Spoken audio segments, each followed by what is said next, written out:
Yes, looks like camping. Okay, and you can all hear me okay? Yes. Great. Well, I'll come off camera for 1 minute to say hi. I know it's a little hard on these big rooms, but my name's Lydia Keenan. I work with the Recycling Partnership on our community development team. So what that really means is I work with a lot of different folks across the country to identify like shared goals and places where we can put some grant dollars and really learn more about some of these tactics that you'll see today in action. So that's kind of where we focus most of our team's energy.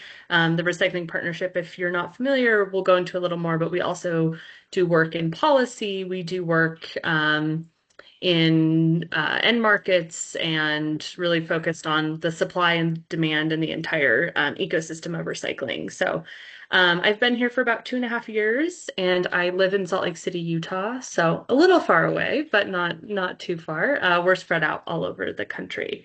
But I'll dive in, and then I told Karen earlier can't see anyone. It's a little tricky to hear, so if you do have questions, we can either save them till the end, or Karen or whoever, just feel free to interrupt me and say there's a question. I'll make sure kind of to stop where I can. So that's a little bit about me, and I will dive in if that works for everyone. Yes, so do you want me to try, does anybody have any suggestions on audio? Because I know at one point. Are you on Teams? Yes, I'm on Teams. Is it quiet? Well, it's only coming out of my computer. I'm trying to figure out. Oh. So. See in audio settings. And There you go, LGTV. Now, did she share her? speak again. How's that? That Oh, is very good. There we go. out of the TV now. Thank you. Okay, well, hopefully it's not too loud. All right, and then you can see my screen, correct? Yes. Okay. Is that presentation mode? Yeah, can you say that again? They just want it even bigger. Okay. But does it show the presentation mode, or are you just seeing the main slide? I think we see the presentation mode, but it's still on Teams, so it has our little icons and stuff taking up space. If you did more, is there anything up in there? Sure was good. I do that. So Oh, that's good. hang on, let me move this. Don't do anything. Don't. Hold your tongue right. There you go. I don't know if it's any bigger. It's less noise. Okay. Ding, ding. All right. All right. Well, try hopefully, that. Thank you, Lydia. yeah, no worries. And you're not seeing like the next slide and the notes though, right? Correct. Okay, cool. I just didn't want to clog up your screen. Okay, well, I'll jump in. And again, sorry, I know it's weird having virtual and in person, but like I said, if there's questions, just feel free to interrupt, and I think we'll have some time at the end. So today I'm sharing a little bit about what we call our recipe for behavior change. So we're gonna have a lot of really silly food puns, but there's a reason for that language, and it's really because a recipe needs a lot of components, and that's how we see the recycling system, is that in order to activate behavior change, you have to add all of these different, amounts of different tactics to really get to that final end product. And we know a lot, as I'm sure you do as well, about sort of the current state of the system. So this is our state of residential recycling report that came out a couple of years ago. And it's showing that 37 million tons of those residential recyclables are still lost each year. And you can probably identify, those big areas of loss where we see those dark red and then less material lost in the dark green. So we know we're losing material. And the picture becomes a little more interesting once we zoom into, okay, of those residential recyclables that are lost, what is the actual material? And so we see that the vast majority, so around 76% of those recyclables lost, the majority of that is going to be You can see that mixed paper, the glass containers, but really when you get down to a lot of those plastics, that's where we're seeing a lot more loss than there is recycling. So if you look at, for example, polypropylene containers, things like that. But really, this is just to demonstrate that it's across all materials, not just some of those that we think are a little more complex. Good to keep going? What's they said they can get? Like juice boxes that have the lamination inside and around plastic. Oh, okay. Yes, we're good. It's really things Broad like milk that containers. is shelf stable. Right. Sorry, I'm having trouble hearing the question. Oh, we already took care of it, thank you. Oh, okay, perfect. Okay, so we know, right, there's a lot of stuff being lost, there's specific materials being lost, but really it's across all categories. And so what we call this belief behavior gap is basically that we see that material is lost, but at the same time, we see a lot of public support for recycling. So interestingly, 77% of people believe recycling makes a difference and has a positive impact. But then again, we still see that 76% lost. So this is where we're like, okay, what's going on? People are supportive, but there's clearly some gaps here. So that's what we call the belief behavior gap. And so when we think about supporting the public, we often think like a reasonable strategy might be to focus on delivering information and instruction to build awareness. But at the partnership, we do a lot of research, and we've seen that we actually have to do a little bit more than just deliver that information and instructions.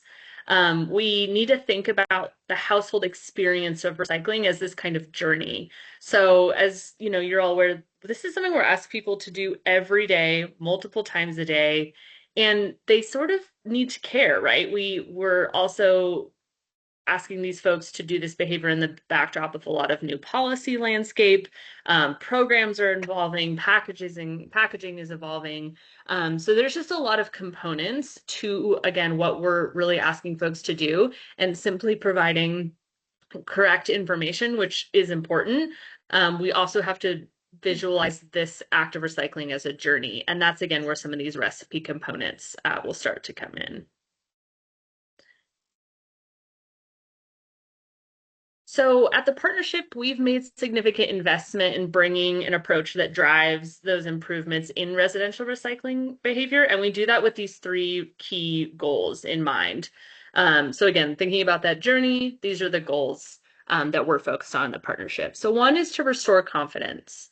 As we're all highly aware, there's a lot of negative media stories. There's sort of oh, my uncle's cousin's friend told me recycling doesn't work. So there's this sense that confidence is declining. And I'll talk a little bit later about our recycling confidence index, but we are actually measuring that somewhat regularly, and we are still seeing a decline. And then the second is participation. So that'll, comes about in a lot of ways, right? They have access to something, they, are able to recycle, but are they actually recycling and utilizing those services? And then the third goal is increasing the capture. So thinking back to that materials chart, how do we move that 76% loss and only, the other portion that's recycled, how do we increase what's recycled and reduce what's lost? So these are kind of our big three buckets. And that's how we get to our recipe for change. So this is a lot to take in on this slide, but excuse me, let's go back. Okay, so we at the partnership, we have a really long history of doing a lot of infrastructure granting work. So think, providing carts, that may be how a lot of you all know us, which has given us a really good understanding of how improving access and infrastructure can drive those increases in capture. So in this slide, when we're looking at single family curbside collection specifically, we know that providing universal curbside service with bins, that can lead up to 200 pounds a year per household of captured material. Then if you add carts, you can actually double that.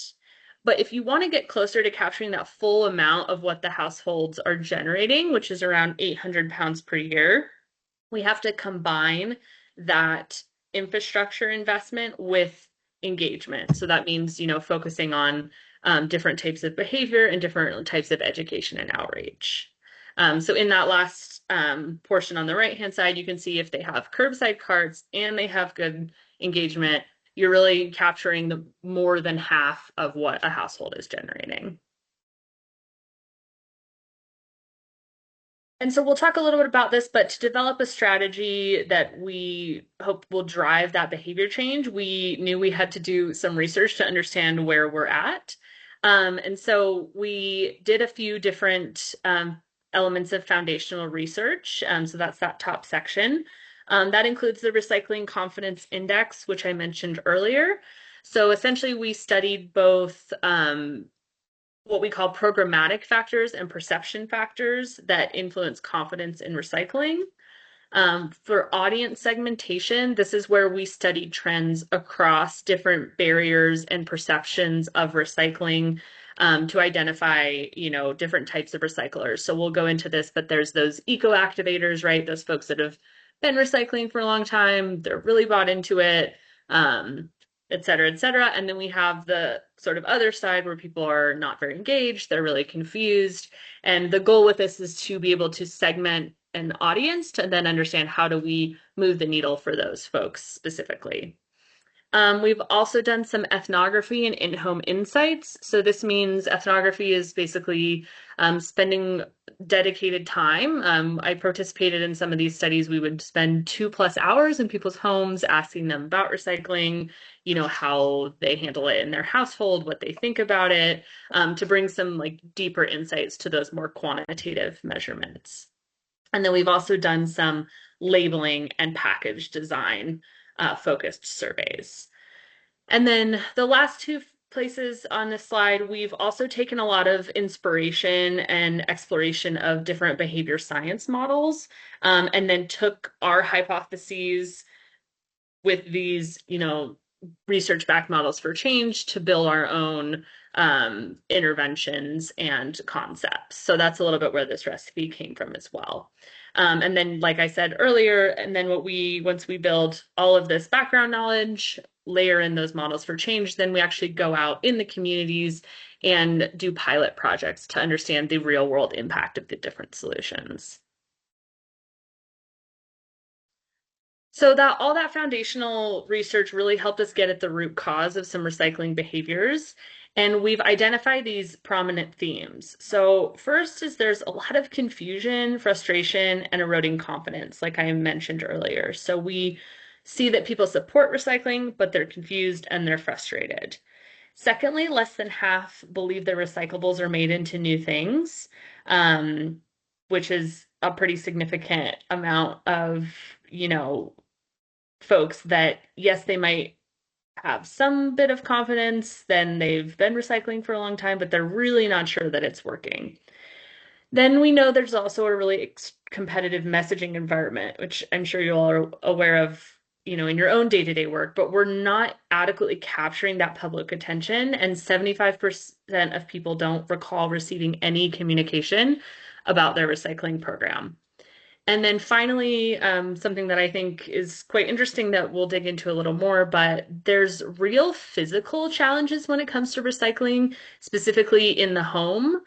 So when we, create systems for people to recycle effectively on the curb, we also need to have solutions that integrate with their current household practices behind, in the home, not at the curb. Okay, again, slide with a lot of words, but we're kind of setting the stage for this recipe concept. So we examined those key themes, and then we started to recognize this recipe for behavior change building. And so our belief is that accurate, frequent, and sustained participation in residential recycling is achievable if we deploy interventions for education and outreach that, one, provide all people across all geographies and housing types access to recycling services that are convenient. So again, think what we saw earlier with adding in, going from, no access, and then maybe introducing drop off, and then from drop off, maybe there's bins and then carts, et cetera, et cetera. So that's access. And then secondly, we want to make it as easy to recycle materials as it is to throw them away. So we do this in a couple of ways. So one, that step-by-step instructions and that information is really important, but it has to be delivered at the right point of decision. So a lot of people, right, we're seeing they are going about their, evening, they're cooking dinner, and then they get to their recycling bin or their trash bin, and that's where the decision's made. So how do we meet them at that moment? And then also those physical tools that we were talking about needing to integrate with the household preferences. And then third, we talk about appeal. So this is providing some compelling or consistent hook that grabs their attention. So why does this matter to me? Building trust, connecting to a local, meaningful message. And then finally, we talk about norms. So this means to us that participation in recycling is observable and it demonstrates that people aren't alone, right? They're not recycling in a vacuum, that the local service providers care, the community cares, brands care, their neighbors care. It really gets us to that norm around recycling. So these are the 4 components of our recipe, and then we'll kind of dive in a little bit more to each. So we talked about this earlier, where only 1 in 4 folks recall communications. But we found that only half of those folks also have in-home bins. But of those who both recall communications and have at least 1 in-home bin, they're almost twice as likely to be more confident in their recycling knowledge. So what this is really demonstrating is that recipe in action, right? So we have provided them with that appeal. So they're interested in what we're talking about. And then they also have the tools to make it physically and mentally easier. Question, please. Yeah, of course. Should we assume that the 75% who say they don't recall receiving any communication actually did, or was this data collected in a place where we're pretty confident that they did receive something? That's a great question. I will double check, but this was from our Recycling Confidence Index that was run nationally. And I do know we had some qualifiers in terms of like you have service, it was single family. So I believe that it was like the assumption that they had received something, but you bring up a good point. And I can follow up with the team that ran that survey to find out exactly like if there was a prerequisite question, because I'm not actually sure of that answer, but I can follow up. Because I'd like to know if their provider never bothered to talk to them or if these people are just forgetful, for example. Yeah, that's a great point. Yeah, I'll find out. And I will say on that note, another thing that we've been kind of struggling with is that, some folks might be reacting to, have they seen anything about recycling? They might not have identified it as something from a community. Like, it's a little hard to remember exactly maybe what mailer you got, but maybe some folks have seen something about recycling in the media. So it does get a little bit more challenging to parse out where people aren't hearing about recycling. But yeah, I'll follow up with the team and I'll send Karen an email with that info. Thank you. Yeah, of course. All right, I'm going to go kind of quickly over this because I don't find it the most compelling, especially over a webinar, but I wanted to just touch on what we were talking about earlier about those models for behavior change that come from behavioral science that we've kind of looked at. So one is this FOG behavior model, and it's really about the relationship between ability, motivation, and prompts to change behavior.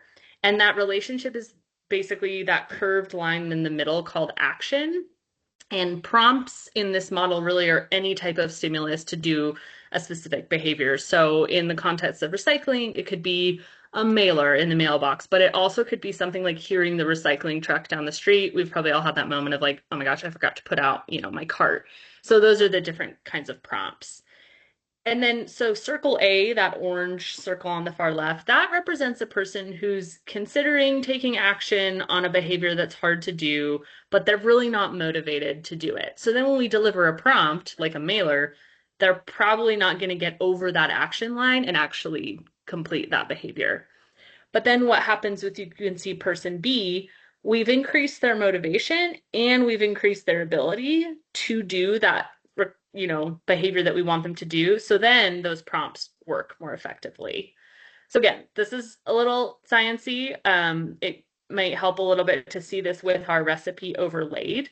So the idea is that, if you're person X way on the far left corner, not even in the chart, you don't have access, right? Like you're not even on this chart, so you can't participate at all. But then if you have access, but it's really difficult to do, so like we talked about, the access might not be adequate, or it's not appealing. There's no reason. I don't really understand recycling. I don't think it's real, et cetera, et cetera. But then once we start to increase that appeal, increase that ease in a few different ways, we get them over that action line, and then we're going to see that behavior start to become a norm, which again is that X in the far right corner. That's the ideal. Okay, enough of the sciencey stuff. But so now that we understand how behavior science is reflected in that recipe, we'll talk about each element. And then you'll notice that some of these color-coded ingredients are now kind of shown on the spectrum. And we really just want to emphasize that, we know that some tactics they don't fit neatly into these categories. So just kind of keep that in mind as we're going through. And also think about your own programs and your own challenges. This can be applied to a lot of different kinds of behavior. All right, so for each ingredient, you'll kind of see this slide. We'll talk about what does success look like, what is the goal. We'll talk about some of the why, those proof points, some of the challenges, and then some examples of how this could look in practice. Okay. And we talked about a lot of sciencey things, a lot of slides with words. So I wanted to share a story from a couple folks, and this is from our ethnographic work. So I mentioned that earlier. We spend a couple hours in people's homes. We really, really get to know people. And this is a quote that's really talking about that access component. So Kara said, "We should probably collect it and take it to drop off. We've just been bad. It's my own guilt. I guess it's the right thing to do. I know we shouldn't be throwing everything into the landfill. There's got to be an end to that." So this is a really great example of that belief behavior gap, right? Kara feels like, I know it's the right thing to do, but it's kind of hard and I'm just not doing it. So again, that access is where all people have access to service that makes it as easy to recycle as it is recyclable materials as it is to throw them away. So we know that 33 million households between single family and multifamily still don't have any access to recycling. And with that, jumps even higher when you're looking specifically at multi-dwelling. Only 63% of those households don't have any access. And participation requirements and accepted materials differ. So, we're always trying to teach to our own communities, but it's often challenging, especially when you're, requiring different materials from multifamily or at drop off versus single family. So thinking about barriers, like we talked about, housing type is a big one.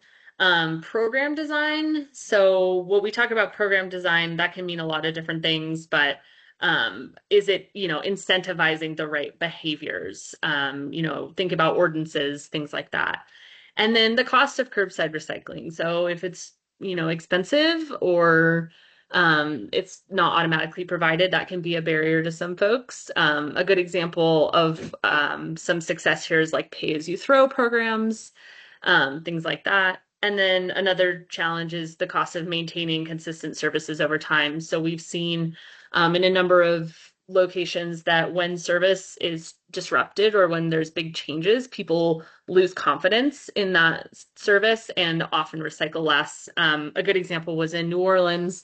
Even, as many years as it's been since Katrina, there's a lot of folks that still were very disillusioned by the fact that the service had stopped after that, and they actually weren't even aware it had restarted. And then some ideas around access to overcome these barriers. So, as much as we can regionalize accepted material lists in MRF sheds or different areas, adding those different programs, expanded accepted materials lists. So building up those supply chains and making sure there's markets for new materials. Like we talked about, that frequency of collection. So really right sizing both the frequency of collection and bin size. And then you can also consider rewards, penalties, including rejection. So there's a lot of different things here. Again, they might not all fit for you, but it's just some things to kind of get your brain going. Question, please. Yeah, of course. Under proof points, what is Uh-huh. the difference between multifamily and multi-dwelling households? Good question. It's just another way of saying the same thing. So they just wrote it in a different way. But essentially, multifamily, we generally think of it as anything that's like 4 or more units. So multi-dwelling, again, would be if it was an apartment complex with 10 units, that would fall under that multifamily category. Thank you. Right. So that's access. And now we'll talk a little bit about ease. So there's that physical element and the mental element. So first we'll talk about that physical challenge. So here's Oscar from Texas. He says, we consume so many things and our trash gets filled so fast. It's kind of hard to designate one for recycling. Um, I love the boxes in the back of this photo because his office, this is like the most organized view of his office. There was just stuff everywhere. And so it really kind of once he said this, it made perfect sense, right? He's like, I don't have room for anything. I can't dedicate trash and recycling. Like the trash just gets filled up so fast. I need to use both bins for my trash. So the idea with ease is that all people have the right in-home and curbside system to meet their needs, which we kind of touched on with access, but then this is the key part is that it's not too much of a burden to participate. So we've seen in our research that people experience recycling as a physical burden, which was sort of interesting to us as research kind of came in thinking about the physical burden of cleaning out materials, preparing materials, making designated space in your home, things like that. And then another proof point, like we've talked about a few times, is getting those systems to integrate with the household. Do they have a certain aesthetic? Do they have space to twin their bin? Do they have multi-levels of their home where recycling is, only captured in the kitchen, but there's an office? Maybe there's a bunch of boxes in the garage. So those types of things. Um, in terms of barriers, like we said, most folks don't have multiple bins or any bins, especially in those other areas like a laundry room, a bathroom, a garage. Sometimes you need different tools for different packages. So think about boxes, right? I feel like there's so much online about, one person in the household is in charge of breaking down the boxes and the other person is buying all the boxes. But right, there's someone has to go and maybe use a box cutter or have space to stage big boxes to be broken down. And then the big one here as well is that how clean is clean. So I don't want to clean stuff. I don't want to rinse it out and dry it. And I don't know how clean is clean. So we hear a lot of those messages. So then when we're thinking about those solutions, again, providing in-home bins, we've seen a lot of success with opt-in. So with business replier mailers, so old school in the mail, people opting in for those bins, and we have seen some really good success with improving participation and capture. So guides for setting up those systems that I was talking about beyond the kitchen, optimizing where recycling is collected. So maybe prompting people to think about what's in the garage or what's in the bathroom or what's in the, family room downstairs and there's a mini fridge or something like that. And then of course, wheeled carts is a big one. And then for multifamily, thinking about the option of valet service for recycling pickup. Does that mean valet service? Yeah, so valet service is where there's a third party company generally that will come collect the recyclables in a multifamily unit, like usually from the different doors, or there might be one collection point. So it's, each unit might have a bag or a certain bin where they collect it and then they put it out and then it's taken away by this service. Just saw an ad for company that's that on Facebook here today. I was like, Who knew? yeah. Yeah. Yeah, and I will say it is quite expensive, as you'd probably guess. But there is a lot of success with it. So as we're like exploring more multifamily projects, kind of thinking about where are the ways to decrease those costs. And obviously, like anything, there's those economies of scale. So if more places sign up, the cost is cheaper. But that's very cool that you saw one just today. All right, so I'll talk a little bit about that mental workload now. And again, I like quotes and people. I think they make all of this more real. But Amber said, I have all these questions that I feel like no one knows, and I don't think there's easy answers because I feel like if I've Googled it, you get like 5 different answers because it depends on the actual recycling company as to if they accept it or not. And Amber was really interesting. Her husband actually worked for a packaging company that made it was some kind of like frozen meal, and he was told completely different things at work than she had learned from her community. And then we, as these interviewers, were going in and telling her there. So I think this really encapsulates, right, a lot of people's frustration of there's so much information and I don't know exactly what to believe. So the goal here is that all people know how to get answers to recycling and they're regularly using those tools. And so recycling happens without thinking about it.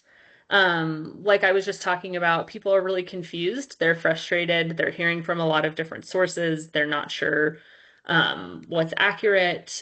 We also see that there's this immense sense of burden and people really don't want to think about recycling. Like some of us like to think about recycling all the time, but for a lot of people, they're just trying to get through the day and, you know, keep their house clean, you know, get everyone where they need to go, etc. And so there's just not a lot of mental capacity to add in this additional space to think about recycling.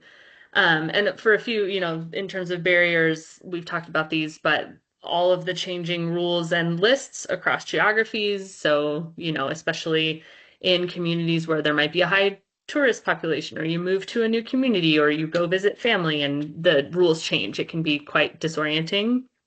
There's a lot of new crazy formats coming out and multi-material. I feel like every time I'm at the store, there's just some wild new package that even I'm like, I don't really know how I would deal with that. So that creates a lot of confusion. And then there's also a lot of conflicting messaging. So there might be, it says it's recyclable on the package, or people are, you know, determining that the chasing arrows on the bottom with the resin code mean it's recyclable, but then the local instructions say, "Ooh, we actually don't accept that." And so again, just leading to more confusion. And then this last piece I think is really important. There's also a desire for a connection to other materials. So oftentimes when we're talking about recycling, again, it's not in a vacuum. People are thinking more broadly about, what about my old clothes? What about my e-waste? What about compost? So there's a lot of different factors in recycling. It needs to have some type of connection to these other types of disposal. So when we think about solutions here, these will probably look a little more familiar to all of us. So these are things like info cards, magnets, you know, signage, whether it's in the home or at drop-off locations or in multifamily, offering some type of customer service when people have questions. So I know a lot of communities have like a 311 or an email where people can engage.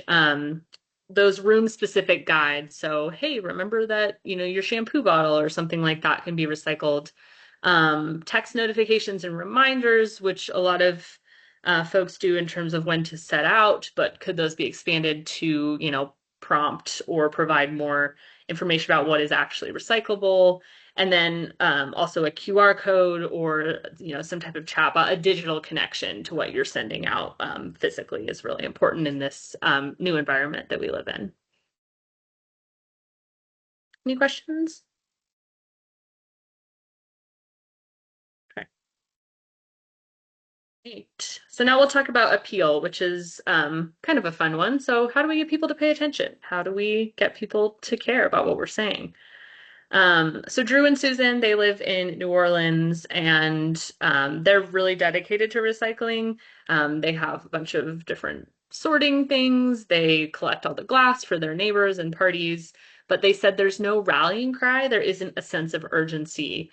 So they are a good example of what we were talking about earlier, of folks that feel kind of like they're recycling alone, that they don't know that this is a norm. They're not seeing that it's happening in their community.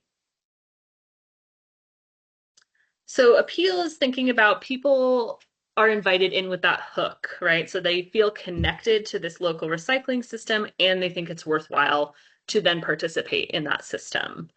So proof points, we mentioned this earlier, but we're not adequately capturing public attention, and we're not creating transparency in the process, which we've heard over and over again is really important to build confidence. And sort of another whole topic to dive into that we won't today, but thinking about that transparency and confidence and what does that really mean? How much do people really need to know or want to know? Murph videos are fantastic, but is there something in between, you know, a 3 to 5 minute Murph video and a 30-second sort of quick reel or something? Like, how can we think about, you know, capturing that attention in different ways for different folks? So again, barriers, there is just so much coming at us at all times. There's insane competition for public attention.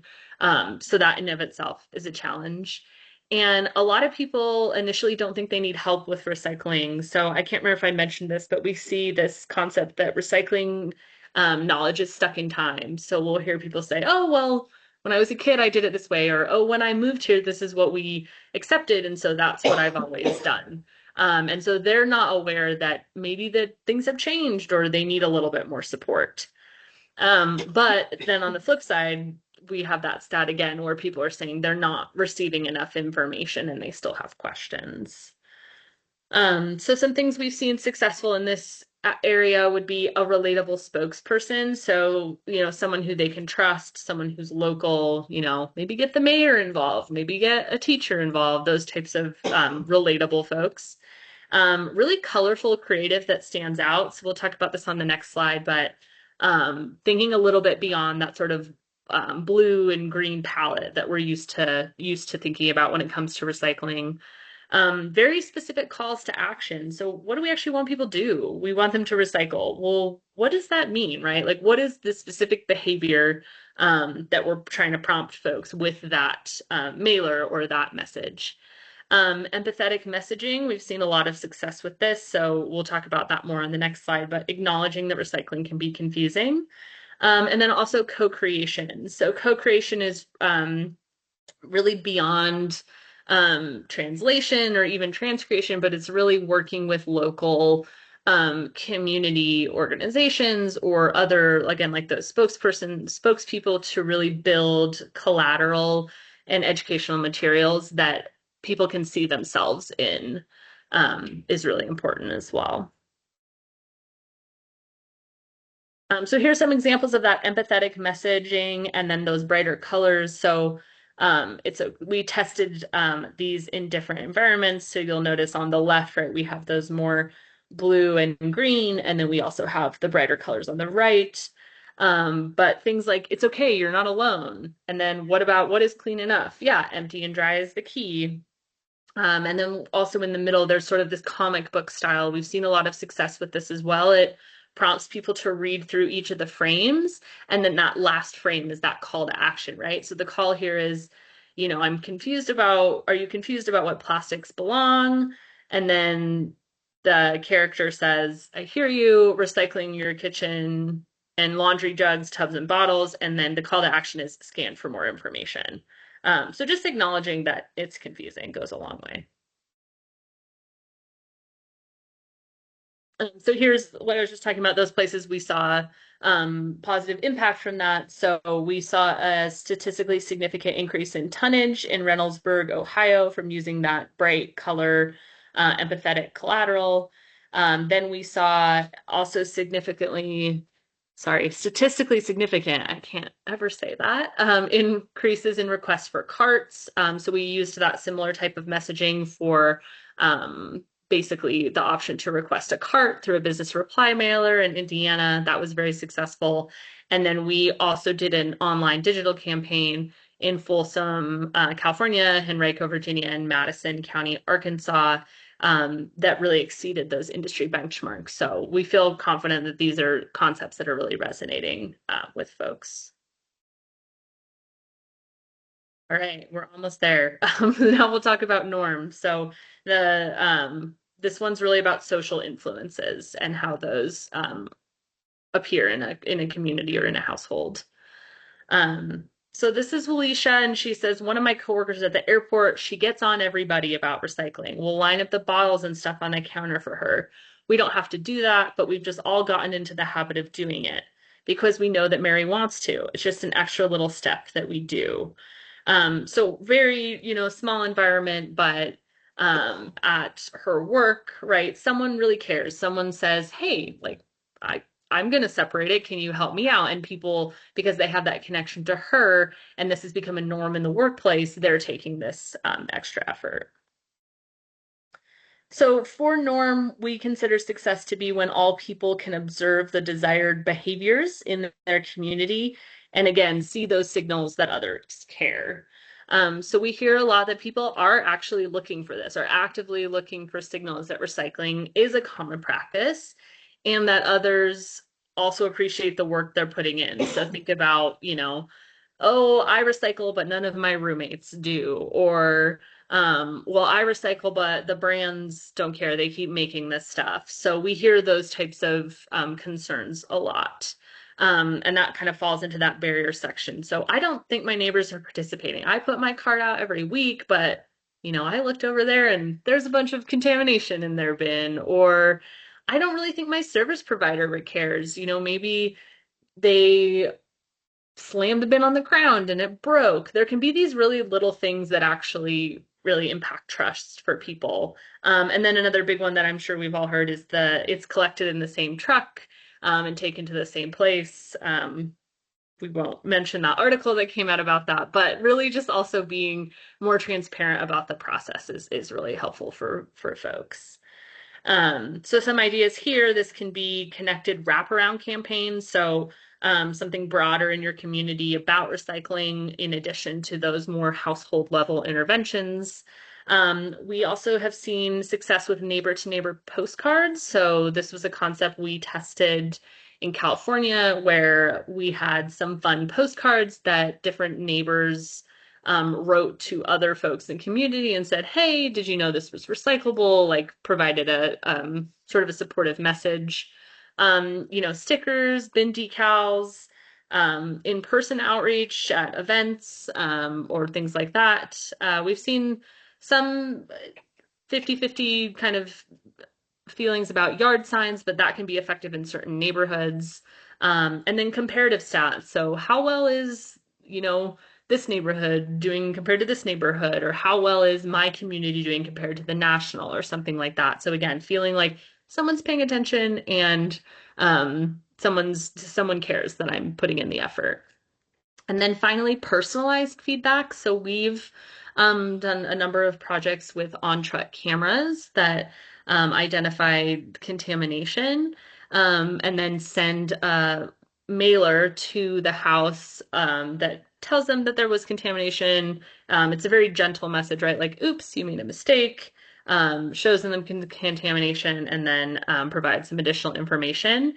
And surprisingly, some people communities say this is concerning, like people are going to get mad. Why are they looking in my trash and recycling? But we've actually seen somewhat of the opposite, where people actually feel like, the fact that the community is investing money and then they care, then, I should care as well. I tried All right. that where I worked and people were spiking each other's trash in hopes they would get the ticket. Oh my gosh. I guess at least they were talking about it, right? Oh, yeah, it's very effective, actually. Awesome. All right, well, that's kind of all I had today, but I'm happy to talk about specific examples. I can share some resources as well with you, Karen, to send out after the fact. We have a lot of content around this recipe and a lot of different ideas and things to share, but yeah, happy to answer any questions if there are any. Yes, go ahead, Pete. Going back to the capture rate study data that you had towards the beginning of the presentation on how much was captured, can you tell me if that's on a community level or was that an individual household? I think it's up two more. Let's see. Sorry, let me try to find what you're looking at. No, Oh, was it the materials, this one? Yeah, the materials capture rate. Yes. Is that based upon what you would find in a single household. Or actually, it's this one and the next one where it showed how much was captured. I'm just wondering if that's based upon a community rates of capture, or if it was an individual household, like a household behavior. Because we have decided that at one point we were doing a capture rate study, but it was targeted towards individual household behavior versus collecting all the data for the community. Yeah, that's a great question. So I can share some more detailed information about like our methodology for this report. But my understanding is the way that we collect this information is basically about what's available. So if we have that community capture level data, that feeds into our database and would support the statewide numbers, and then also following that, the material specific analysis.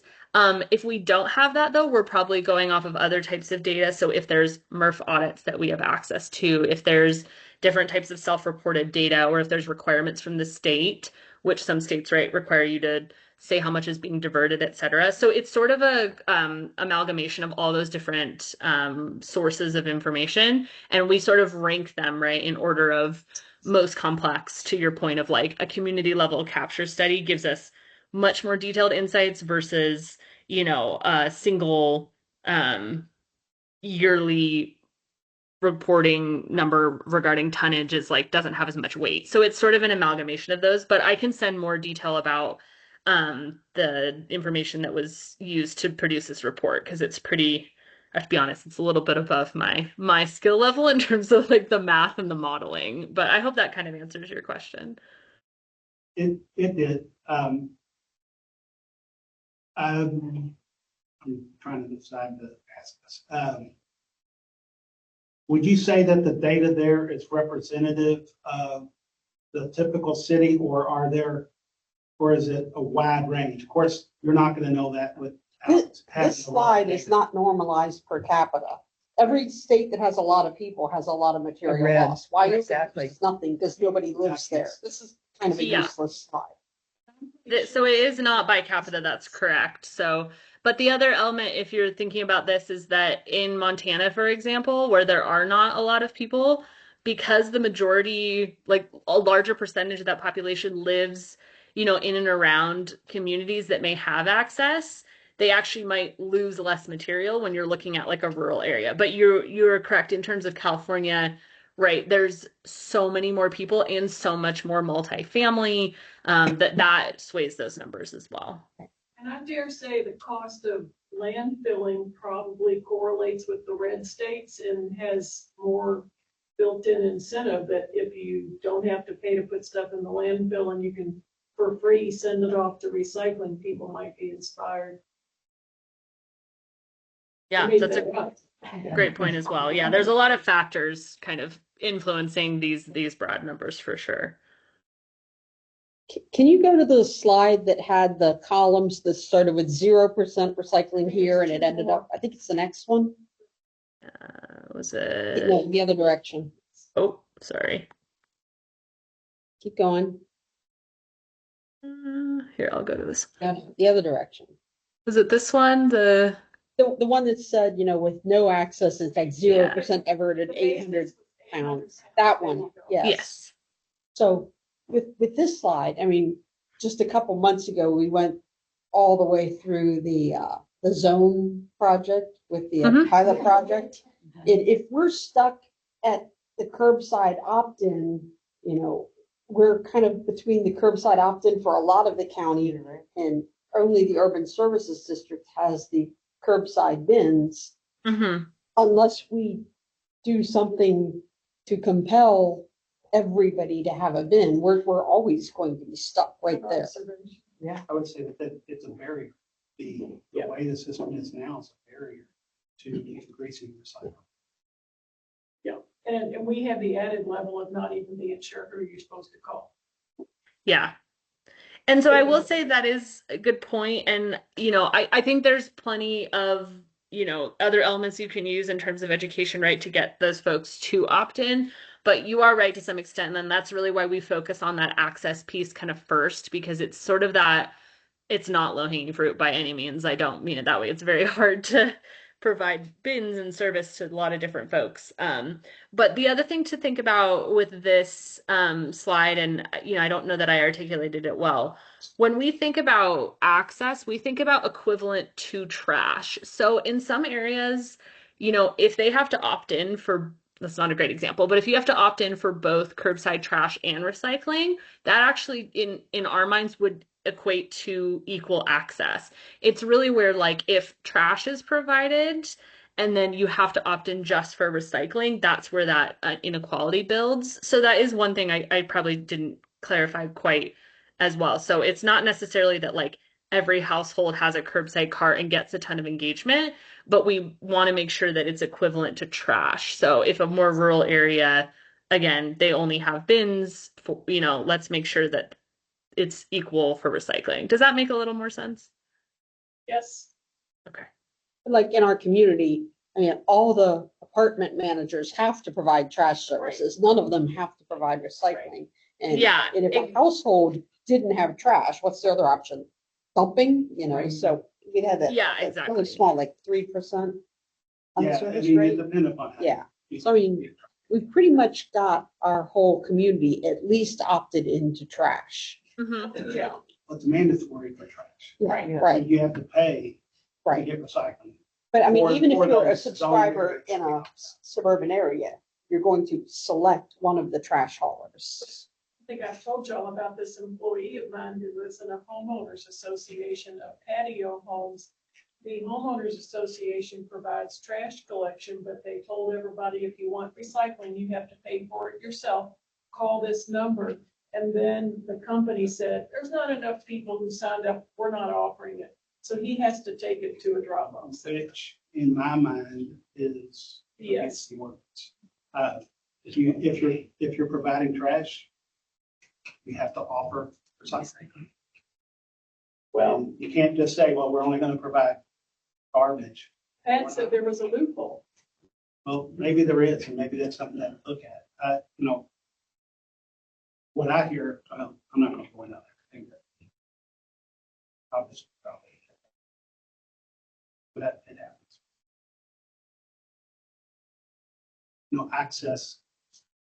Access can mean that you have the ability to purchase it. But that purchase price can be a pretty big barrier, especially if it's a provider that doesn't necessarily want to do that. So they have a very high price for recycling, so they don't have to provide it. And that happens. Or minimum number of residents in a specific area before they'll even offer it. Now, and one of the, maybe this is where Pat was talking about, when you have an HOA, the service is contracted with the HOA. It's not provided to the individual household. If they, well, it goes back to if they call and ask for it, the provider still has to provide it, according to what's in my opinion. I'm out of practice. So I wonder, when you all dealt with all these folks, did you attempt to track which communities you were in had access to Recycle Coach, the app, and how many people were using it? Yeah, that's a great question. So we didn't necessarily just, narrow in on that app. We're sort of like agnostic when it comes to different options there. But we do work with a lot of communities that have, those Waste Wizard tools, or to your point, are folks using these in their homes? I think it's a little hard to say nationally, like what we're seeing, but generally people are not seeking out information about recycling. So that, I would say, at a really broad level, like when we look at our nationwide research, it's just not something that like most of those, like we were talking about those segments, most of those segments aren't actively saying like, oh, I want to learn more. Let me look this up. We do, of course, there are people that do that, and that's amazing. But what the usage piece that you're talking about, it is a little bit nuanced, because if it's, really highlighted as a resource by the community, maybe again, it's, hey, check this out on our website. Here's the QR code on your mailer. Like if it's really put in front of people a lot and that's the behavior, that's really great.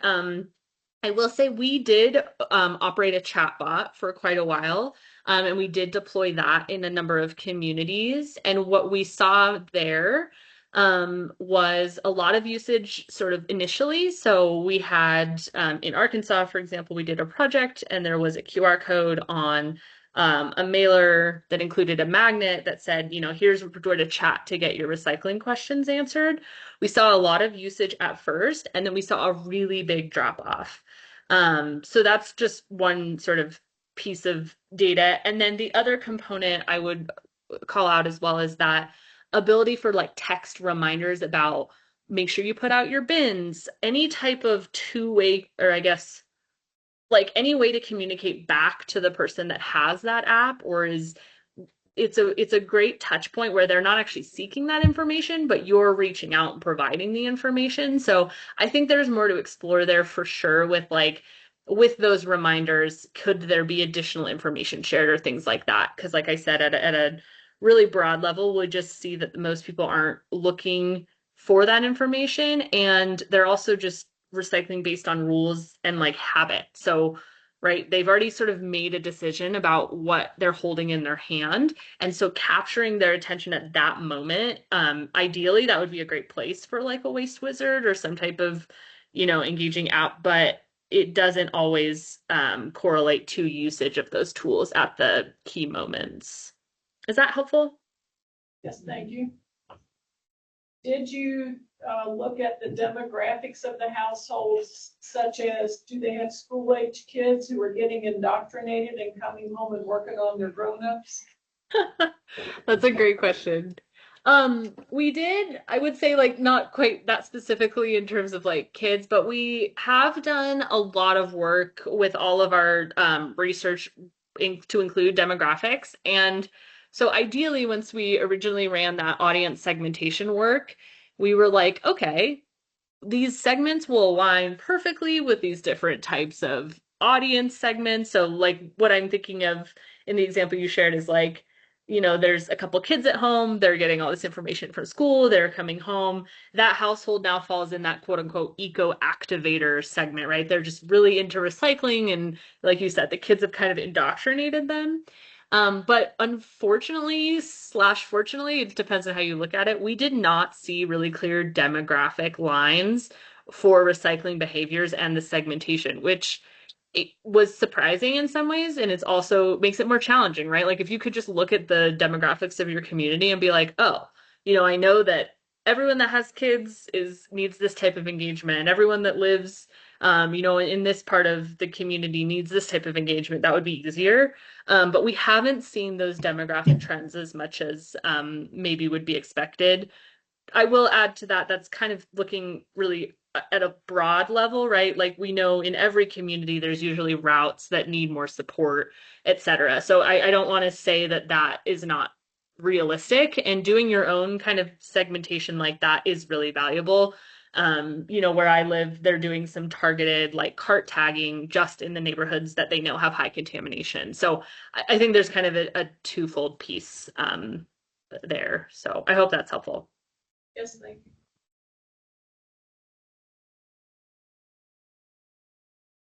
Any other questions? Got two suggestions that we might consider, You want to let her go Yeah, first? so I have something. unless she had input on it. Okay, go ahead. Mine's, I think she could, mine's more for us. Okay. So what if we had yard signs that said, ask me about recycling? And people like us had them.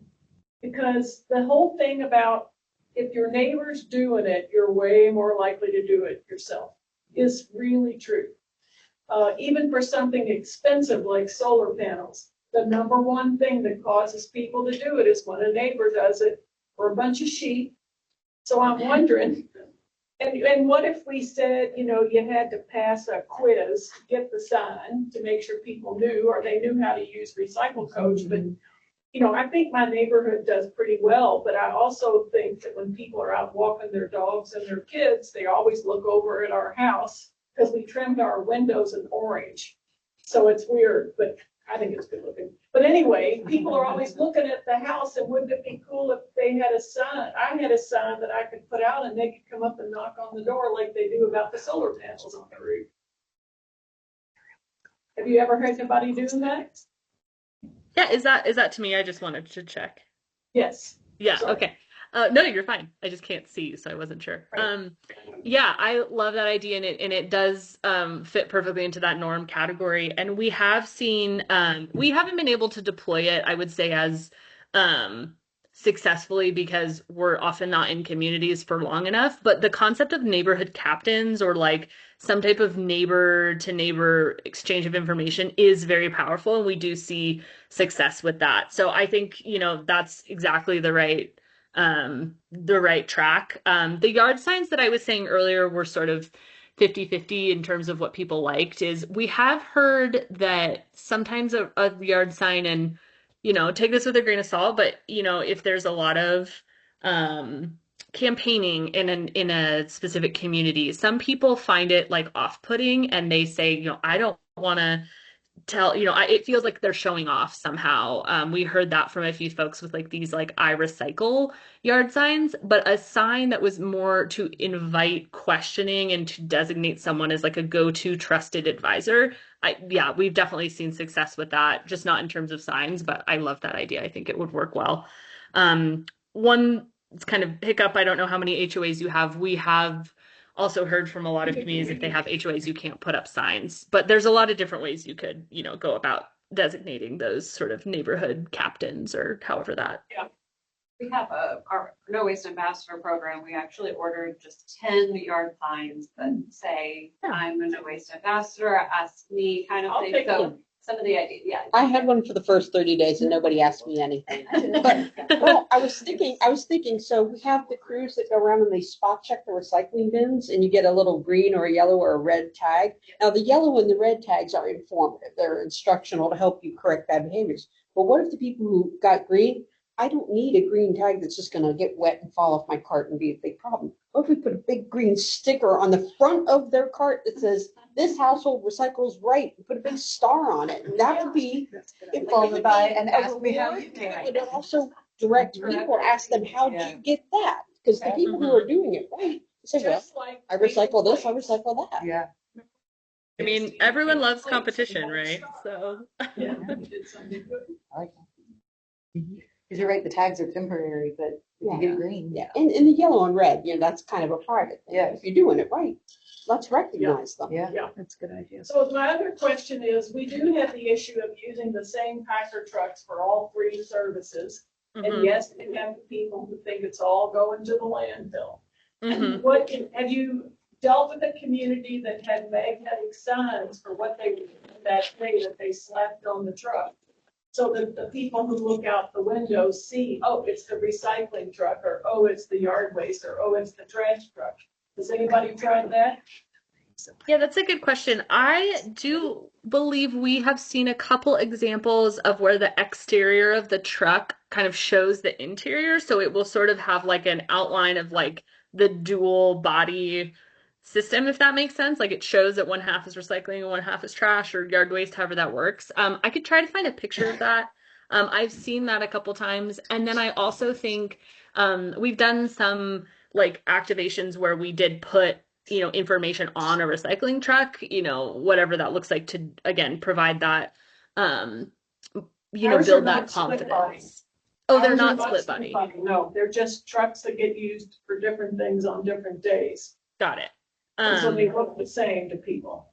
Yeah, I would say in that case, like you could lean on some of the kind of like transparency messaging, like, in your next, if you send mailers or if there's like a newsletter, it could be like, hey, did you know? And maybe there's a little video or just some type of inform about the process. And also, like we were talking about earlier, people love to share facts. So it's like if there's one sort of key takeaway that maybe someone will remember and then they could kind of remind their neighbor like, oh, hey, did you know? So I would say like just focusing on some of that messaging in addition to that informational could be really powerful to like also acknowledge that it might be confusing and it like you're not trying to hide anything. You know what I mean? I think we hear a lot of that too. Like, well, they're not telling me the whole story. Like, see, it's all going to the same place. But by actually acknowledging that and sort of getting ahead of those concerns, that can be really powerful. Thank you. Yeah. Any other questions for Lydia? Otherwise, maybe, I have a question that she may be able to research for us, and maybe no one else cares, and maybe I'm just being silly. But I think it's a lot of generational issues that we're dealing with as well. That the boomers who really didn't grow up recycling, EPA wasn't even in existence back then. So, it's a culture change for a lot of us.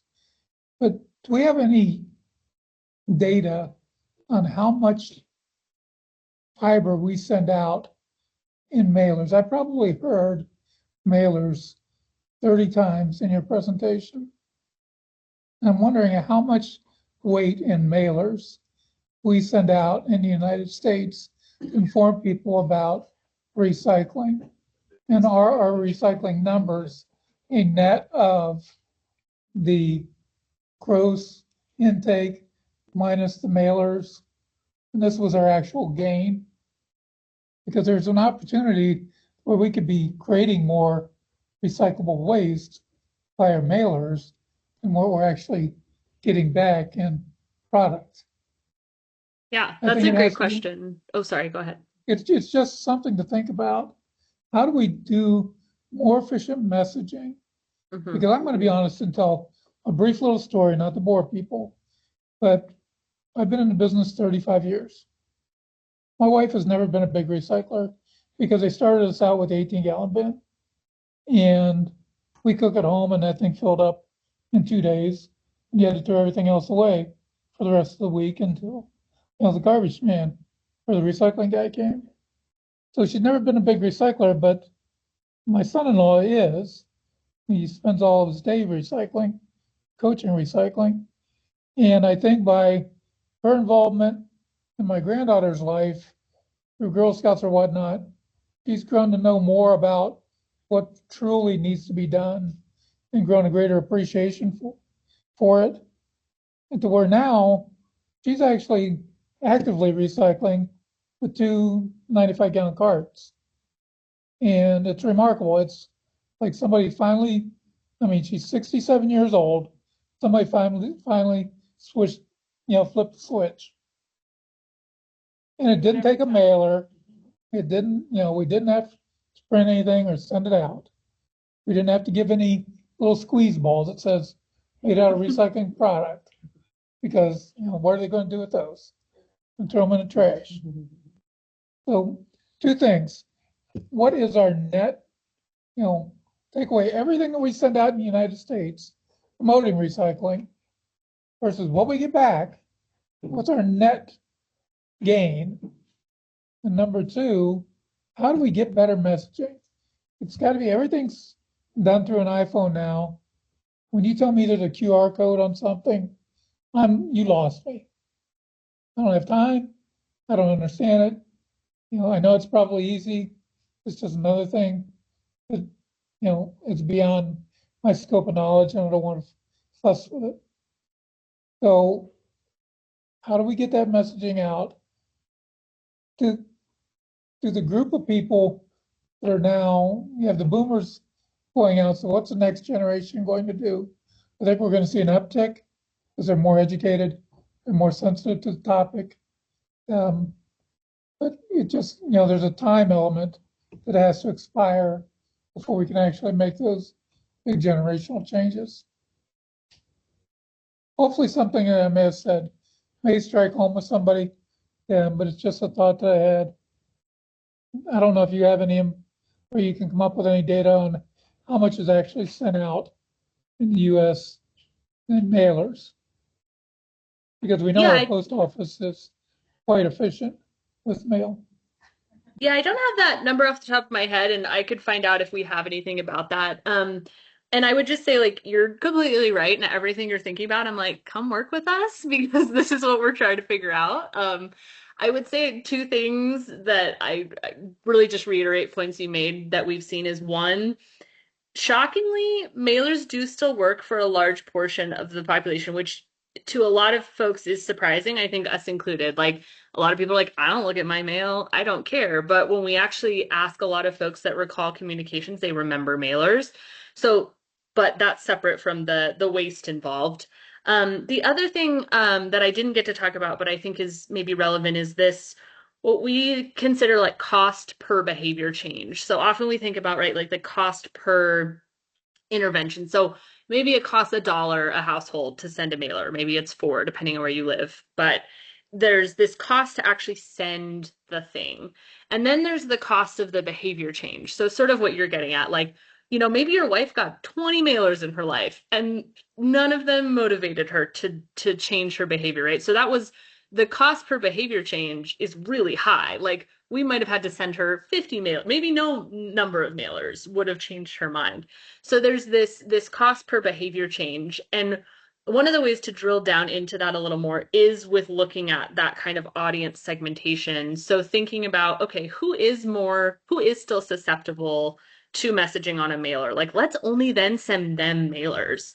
And then who is, like you mentioned, who is just not going to want to scan a QR code? I have to be honest with you, I don't like QR codes. They kind of drive me nuts and I'm on my phone all the time. But, then it doesn't cost too much to add that on to a mailer. So maybe another person in the household wants to engage with that QR code. Or then we think about another group, like you mentioned, younger generations, like they're on their phone all the time and they're getting all this information, piled on top of them every second. What is the thing that we can do that stands out? So I think there's just like, you're 100% right. And I don't have the number on the waste, numbers around mailers, but I think there's a little bit of that cost per behavior change and really digging down into, do we have to send everyone the same thing? Can we rethink ways to reach people that might be more efficient and cost effective when it comes to behavior? So I don't think I really answered your question, but I love talking about this stuff. So thanks for listening. Well, at least thank you for listening to me. I appreciate it. And glad your wife is recycling. That's great. It's quite a change. Yeah, you're the trusted source you said was right, your son-in-law. So that's awesome. Anything else from anyone? Well, Lydia, thank you very much. It was quite extensive and very informative. And we appreciate you sharing with us. Do you have that PowerPoint presentation, Karen? Yeah, Lydia, I'm not sure if anything is different. I have the one from the Resource Recycling Conference, which was similar, but if you are able to share slides over email, I can. Yep, I'll share that, and then I'll share a couple resources that I talked about and links and a few things as well. So I'll probably send that later today or early tomorrow. All right, thank you. Thanks, everyone. I appreciate it. Thank you very much. Bye. All right. Next topic is the 109 board update. Karen, did you have anything you wanted to share? I was not at the last 109 board meeting as well. Kind of left that pretty vague because I wasn't sure who was gonna. Well, Sandra's got something to go over with us. Actually, the board had, with great glee, as those of you who were there will know, gave us an assignment. And smiled really hard after we did it.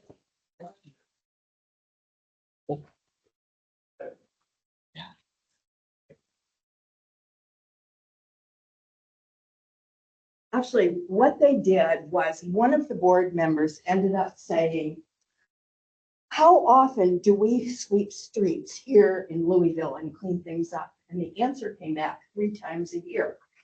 And then, I don't know if I had an extra one. Anyway, and then they said, well, where I came from, it was 15 times a year. So then somebody chimed in very sensibly.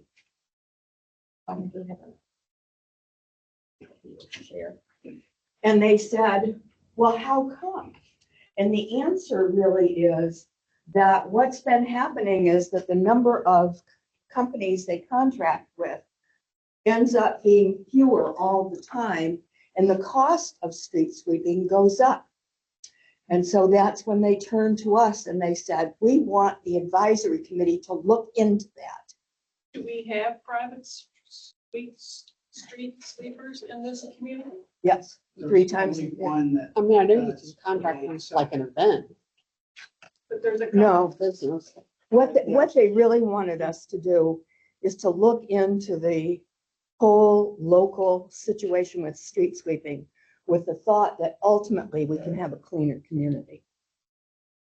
And so what I'm proposing is that in order to do that, rather than dealing with something that is that global and has no points in it, that we put together a small committee group of us to come up with the issues that we'd like to look into that would allow us to come up with some kind of final conclusion at a future point in time.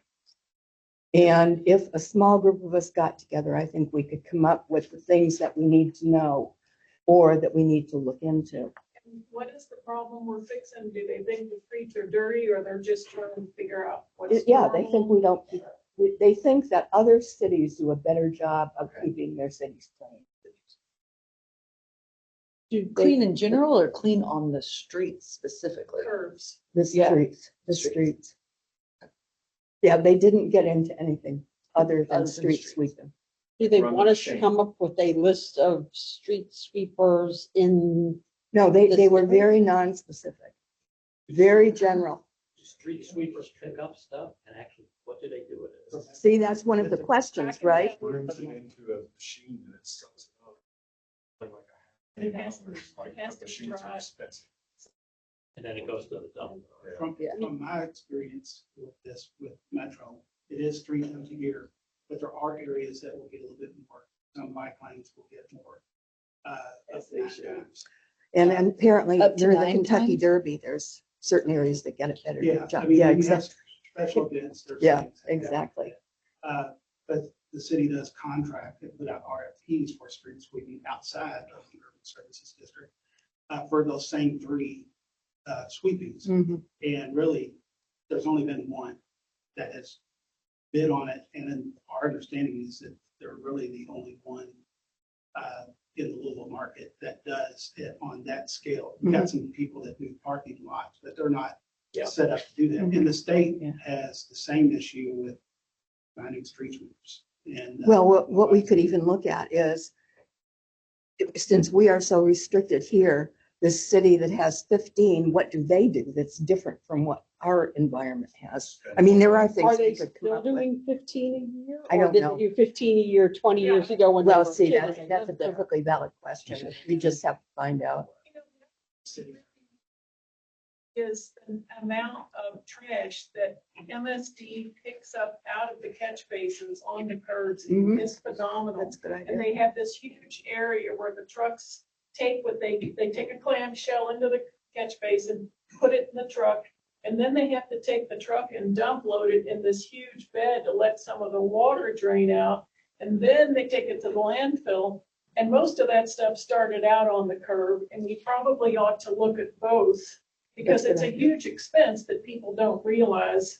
That's really smart. That's a nice way of targeting specifically what was picked up off the street. Mhm, Uh-huh. mhm. And it's gonna probably be pretty readily quantifiable without a lot of work, I would think. But I think it's 2 full-time jobs and 2 pieces of expensive equipment that do that. And 25 years ago, when I needed to price that equipment, it was 150,000, so it's easily 6 by now. You Yeah, know? definitely. I mean, but at least that would give us an idea of the kinds of things that are on the curb Exactly. and getting in the sewers. I mean, what I notice also is some people, and it looks to me to be mowing contractors, they will mow the grass and blow the clippings into the street and let them, and that's one thing, but they'll do it with the leaves.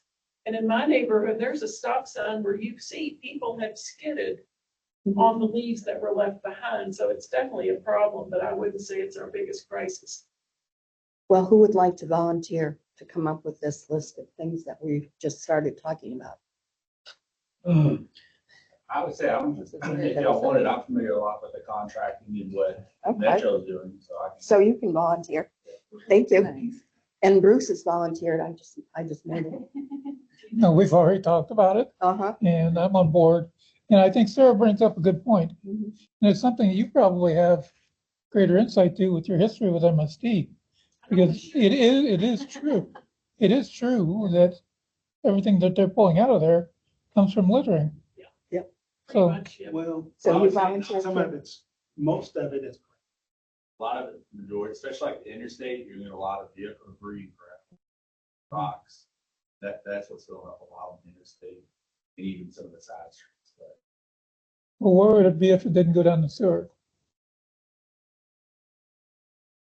Well, it ends up in a creek. I It mean, would if be you in look a at the. big pile on the side of the road. It'd be on the if you look street. at And then on the street debris- sweeper. The debris in the creek, the conclusion has, upon analysis, is the debris in the creek comes from two places. One, just people littering, and it blows into the creek, and the other is dumpsters are always behind the business, and behind it is the creek. And if they don't shut the lid, the wind or vagrants throw stuff out and it blows into the creek. So, but that's a creek instead of a road, so I guess I should, That's okay. Did you just volunteer? I know I was gonna get that. Uh-huh. Damn it. No, I think you're right, because I live 2 doors down from Circle K and they don't. I constantly walk and pick up my street and stuff blowing out of their dumpster. Because they don't break down their boxes. And the law required, the health department can write them up for having that lid open, because that's how rats get in and feast. You know, this isn't difficult. This is just conscientiousness.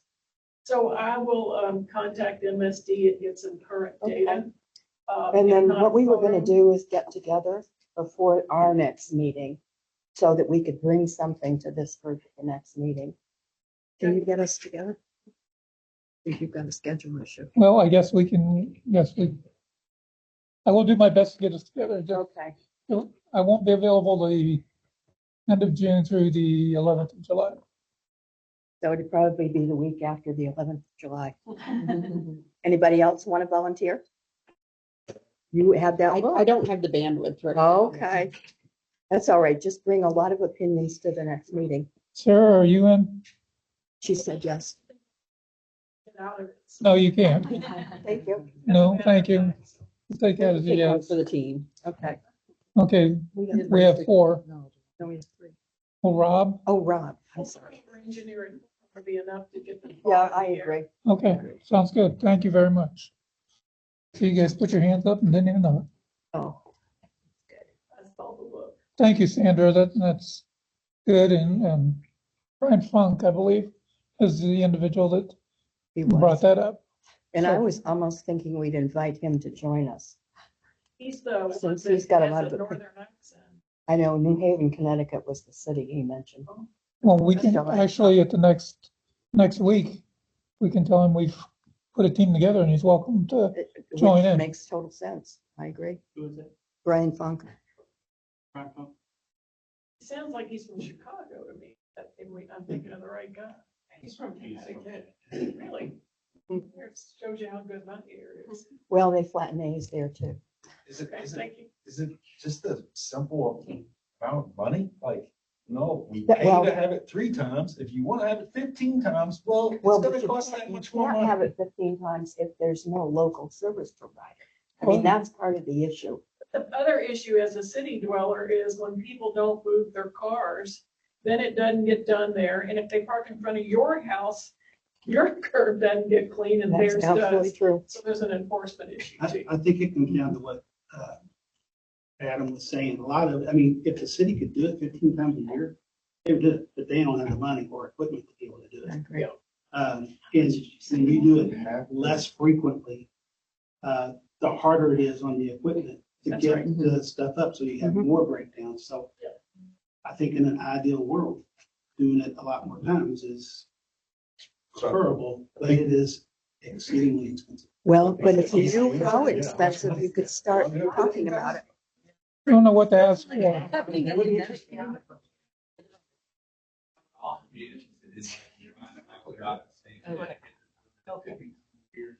What is the road mile, what is the curb mileage that they're having? This is what it takes here, because their 15 pounds might equal, honestly, our 3. Well, I grew up in Connecticut and I can promise you it's not as big as Jefferson County. We Yeah, have that's all my those- point, like, I think, you know, Yeah, I We do have all too. the I think weights that's and part of what miles. we have to look at. We have all the weights and miles, and we report, at least we did, to MSD for their MS4 reports and how much stuff we picked up. preventing it from going into the sewer. How would we get that information? Because one of our team members is working here. Okay. Rob will get us all that. It sounds like we could come up with something. Yeah, Mhm. I think you Are put these together a pretty private good team. companies making these recommendations, like, No, that's the whole problem. There are fewer and fewer private companies to the point where the price goes up. people who are asking us to do the. No, it's the board. It's the board. 109 Are they- board. Are these interests, are these No, on the board? no. Just curious. No. The board is actually over this committee. It's the Right. district for all of Jefferson County. It's not got. It's not, there's no private interest. No, not really. Okay. Home rule cities, retired people who know what's going on. Okay. Yeah, they're not representing companies, Okay. but that's a valid question. That's curious. Yeah. Thank you. Keep in mind, there's people that like sweeping and think it's a great thing, but there's people that hate it and think it's a terrible thing. What do they dislike? Having to move They their have to car? move their cars, and then a lot of times it does throw stuff It around. is way more complicated than what people think, when, especially, the area of town makes a big difference. You get into old Louisville, it is tough. Yeah, but then where are they gonna put That's their what I'm car? thinking Nowhere of to as put their I'm car. speaking. Yeah, so And I people agree. don't like the signs up a lot of times because sometimes They don't take them down. Well, in places like Old Louisville, they have these long blocks that you have to clear, and there is no place to put them on the short streets in between. So people well, park up it's in their it's yard done and stuff. with, you do all one direction, and then the next time you You do the other. opposite direction, so that you get people a chance to park elsewhere. But it is a premium, and it's tough. Well, if we could ask for something from everyone. We've got 4 people who are gonna kind of put their heads together on this. Your input is valuable. So if you're not one of the 4 and you've got something that you want to bring our attention or ask or comment on, shoot us an email. And we'll get that included in our review.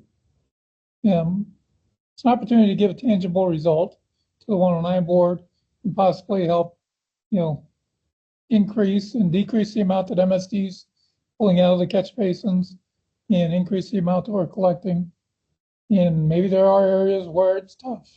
I don't think there's anything right now, but maybe there's a business opportunity to start a sweeper company. So who knows? Immediately has that. They should just start business doing that. Sounds like an awesome And there's idea. that problem of paying for it. Hard to do. Well, we've got a grant program now. So I don't think $5,000 is going to do it. No, money on that isn't gonna work. but I think it's going to be an interesting little project. And thanks everybody thank you, Rob, for jumping in the hot seat. And Sandra, thank you very much. Okay, the next item on the agenda, staff update. Yeah, I just have our calendars. We're halfway through June, but this just shows basically what we are doing as an education team. We have a waste audit tomorrow morning. A couple things going on Saturday. Yellow our classes. We have a lot of library and partnerships with I Would Rather Be Reading camps this summer, and then in July we still have a lot. And the purple are tours. So if anyone of you all is ever interested in us either adding a tour or if you want to join in on any tours, we are going to be going, thanks to Haley for the connection to Ross and Ross for where electronics goes, Frankfurt area. On July 6th, we have a Universities tour to kind of understand that program. There's a standing Smurfit West Rock tour each month. And then toward the end of July, we'll be going to Feed Louisville. And a lot of these we do with our ambassadors, but we can put them out to you all if anyone's interested. That's part of why we started sharing our calendar. And our next pop-up drop-off event is at Metro Fleet on July 18th. But like I said, we have a lot of library, especially library programs this summer. Lauren and Solitude lead it at Yeah. Boarded facility tour at Crescent Creek on the 24th. Oh, sorry, I missed that one. And that is a warm welcome to anybody here. If you all would like to come over to Indiana to see our main operation.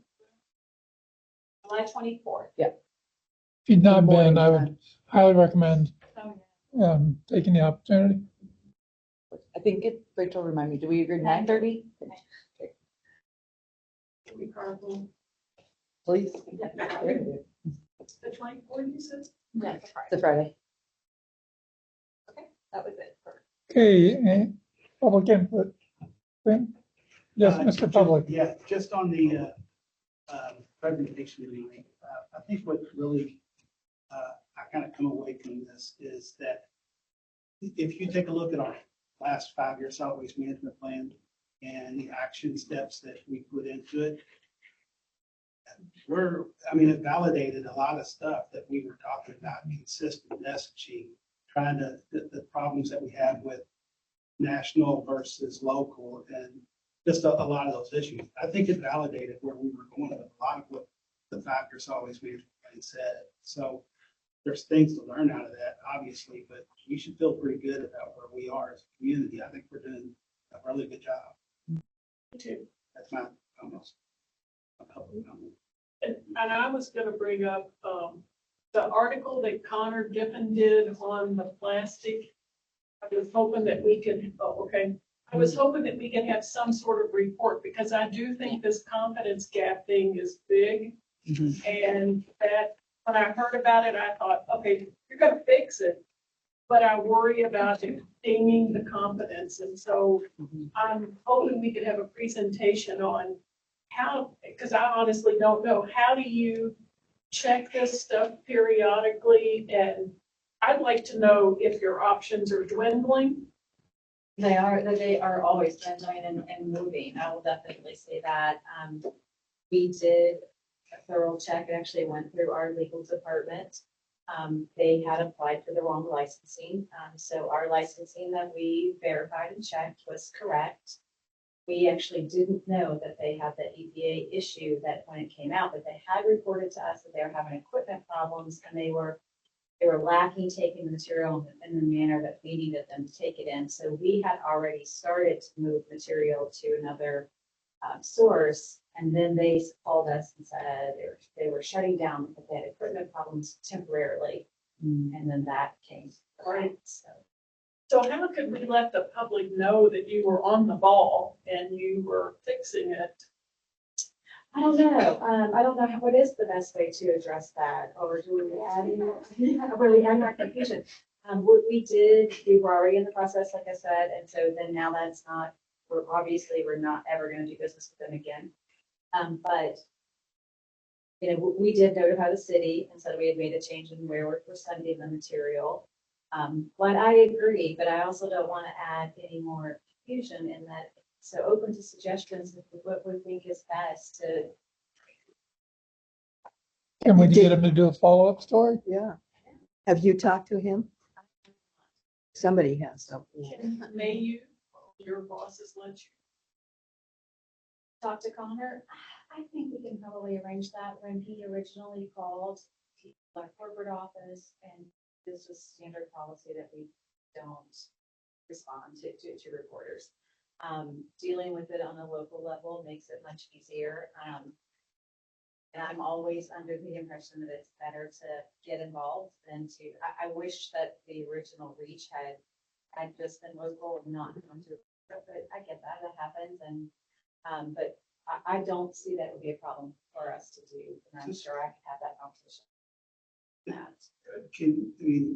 Sometimes it's like an editorial response that you put in. And, if there was an agreement on how that language could go to inform, that could be something that the waste district does. Decide that they would respond via that and try to comment. I think it's important to get it out there because it's not something that you would see. Well, especially on the front page, a big, huge. I didn't get to the fact that you'd made the change at the end of the article. And to me, itself, because there's doubt in the community. Yep. And really, And let's be honest, I'm not very everybody's happy looking with for that. Like it's. They are. They They are. used to be lazy. That's correct. So I guess that's where I get worried about not making situations worse. Right. And what is the best proactive way to address that? One of the things we do as home rule cities when something like that happens is we'll do a really thoughtful letter to the editor. Generally speaking, in fact, in every instance that I've been involved, they then print it and usually feature it if they can. I was gonna say, if they put it on the front page of the print edition, it would suggest to me that they would be quite willing to do a follow-up. You found somebody else, it's gotten fixed, we're moving on, something like that. It's going to be exceedingly well written for the nuances there, because That's right. you don't want them to be able to spin something that you say and make another That's right. double negative out of it. And now we got a really big story. So I have to be really careful the way that you treat it. And speaking, I didn't mean to put you on the spot No, tonight. no, I was gonna absolutely. propose that we talk about it next week, but while we're talking about the media, those of us who've been around for a while, Jim Bruggers died yesterday, and I know, 68 years old. So I thought people would, well, actually, he might have been 60 on his birthday's in April, but just to let you know, that really disappointing news. Yeah, I was gonna say, let's get him in the loop, like, right, I'm sorry to hear that. right. It's a shame. I was sad to see that he was, while I might have been the target of his ire a time or two, yeah, I think he did a fantastic job. Yeah. And he at least researched it and had a good article. So. Yeah. One time he called me at MSD and asked me about a controversial thing where we would take the solid egg fertilizer. And he asked me some technical question and I gave him the answer. And he said, can you document that? And I said, Bruggers, what the hell? You think I'm making this stuff up? And he said, Sarah Lynn, this business, if your mother tells you she loves you, you ask for documentation. You can't take it personally. It's my job. And that was a good lesson. Absolutely. You know, That was all my note. I have something. Sorry. I have something I'd like to say. Okay. Okay. had a girl project in front of the room. Hello, everyone. My name is Kiana Spalding. I'm a student at Purdue Global. I'm born and raised here in Louisville. I was born in '98, so I'll be 28 later this month. A couple of you seen me earlier this year. I did a third with education team for a bit. I wanted to note on what you said a minute ago, because I'm on an audacious mission to unite the world on sustainability and sustainable living. I study sustainability science over at Purdue. And I have created this thing that I'm calling Mitigating Human Behavior in Favor of the Planet. It's an entire initiative that's starting with a speaking initiative followed by an international movement. These are some of my cards, I'll set them here. And thank you. Well, the whole thing, it kicks off, if you all have heard of Nerd Night Louisville, they asked me to speak. So later this month, I'll be doing that. Sorry. If you all have heard of U of L's sustainability program, they offer a bachelor's of art in sustainability. I have more of those. I'll get more. His name is Justin Moog. I did an interview with him earlier this year, and that was pretty interesting. It's like a 45-minute long pre-recorded interview. It also has a little bit more about me and a little bit me of earlier in my mission. But I invite you all to come out to Nerd Night this month. It is a free event. I'll be talking about sustainability, going into what it is, and the whole point about it is it's rooted in education, awareness, community unity, and environmental stewardship. And so the environmental and the social aspects of sustainability are what I want to tackle in my mission, and I invite you all to come out and hear about it. When and where? It's at Gravely Co. on the 25th of June at 7 p.m. Thank you. Very good. Thank you, Kiana. Real quick, I brought in these flyers. They're self-explanatory. They're backed by the sign-in. Please take one. Please look it over. If you have an interest, great, sign up. If not, put it on a bulletin board somewhere. Or give it to a friend, neighbor, relative, or recycle it. Thank you. Is this the same as the old hazmat thing that we had to get at work? This is the one, actually, the last time I talked to Jim Bruggers was right after the East Palestine derailment. And he called me to ask about the chemical. And I, was walking him through how I would look this chemical up. And this means this, and this means this to me, and this means this to me. And so this kind of came out of that. I said, we need to have this conversation with the broader public so that everybody knows how to learn about these chemical aspects.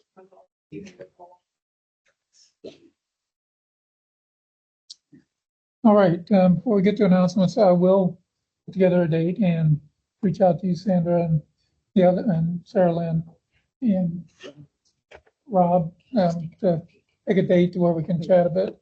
And it'll probably be mid-July. But with that said, anything else from any committee member? Hearing none, the next 109 board meeting will be June. You'll be right. Ding, ding, ding. What's next week? Oh, 109 board meeting, June 24th. Next week. Advisory committee, July 15th. Thank you, Sarah Lynn. It's bigger up there. Thanks, everybody. It was a good meeting tonight. And thought-provoking, a lot of good Do information. we need to say, I move we adjourn? Oh, yes, you do need a motion and a second. Second by Laura, I'll second. and all in favor, aye. Aye. Opposed? Everybody get home safely. Thank you very much. Thank you. Checked out there. Thank you, good job. I'll be in touch. Part of it happened. Oh.